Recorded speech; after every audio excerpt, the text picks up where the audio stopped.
Saudara-saudari yang dikasihi Tuhan, salam berkah dalam.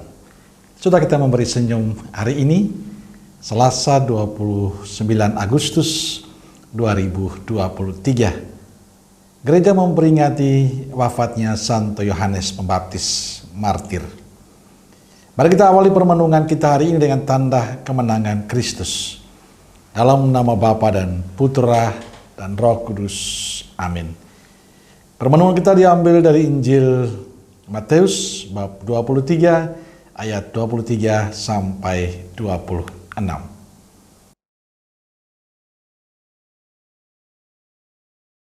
Celakalah kamu, hai ahli-ahli Taurat dan orang-orang Farisi, hai kamu orang-orang munafik. Sebab persepuluhan dari selasih, adas manis dan jintan kamu bayar, tetapi yang terpenting dalam hukum Taurat kamu abaikan, yaitu keadilan dan belas kasihan dan kesetiaan. Yang satu harus dilakukan dan yang lain jangan diabaikan. Hai kamu pemimpin-pemimpin buta, nyamuk kamu tapiskan dari dalam minumanmu, tetapi unta yang di dalamnya kamu telan. Celakalah kamu, hai ahli-ahli Taurat dan orang-orang Farisi, hai kamu orang-orang munafik. Sebab cawan dan pinggan kamu bersihkan sebelah luarnya, tetapi sebelah dalamnya penuh rampasan dan kerakusan. Hai orang Farisi yang buta, bersihkanlah dahulu sebelah dalam cawan itu, maka sebelah luarnya juga akan bersih. Saudaraku yang dikasihi Tuhan, poin yang ditampilkan Injil hari ini adalah soal kejujuran, ketulusan dalam hidup. Dan ini tidak Yesus temukan dalam diri kaum Farisi dan para ahli Taurat. Maka Yesus mengecam mereka. Celakalah kalian, hai ahli-ahli Taurat dan orang-orang Farisi, hai kalian orang-orang munafik, sebab persepuluhan dari selasih, adah manis dan jintan kalian bayar, tetapi yang terpenting dalam hukum Taurat kamu abaikan, yaitu keadilan, belas kasih dan kesetiaan. Yesus mengecam dengan keras karena bagi Yesus ada hal penting yang harus diutamakan, harus diperjuangkan oleh mereka, yakni keadilan, belas kasih dan kesetiaan. Bukan hanya sekedar popularitas, ketenaran, ingin dipuji oleh banyak orang. Inilah problem kaum Farisi dan para ahli Taurat.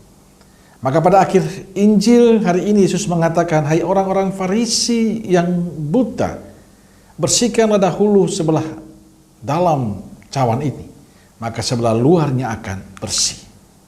Saudaraku yang dikasihi Tuhan, yang dilakukan orang Farisi dan para ahli Taurat itulah yang kita lakukan saat ini dalam kehidupan kita. Orang berlomba-lomba untuk menunjukkan dirinya. Orang berusaha untuk terkenal, untuk populer. Banyak orang yang haus akan kekuasaan, haus akan pengakuan, haus akan penghormatan. Dan karena itu orang mulai memoles penampilan luarnya sehingga kelihatan menarik. Bagi saya, cara demikian tidak jauh berbeda dengan mereka yang dikecam Yesus hari ini. Dan kita termasuk kelompok yang munafik. Apa kita seperti itu? Kita ingin seperti mereka yang disebut munafik?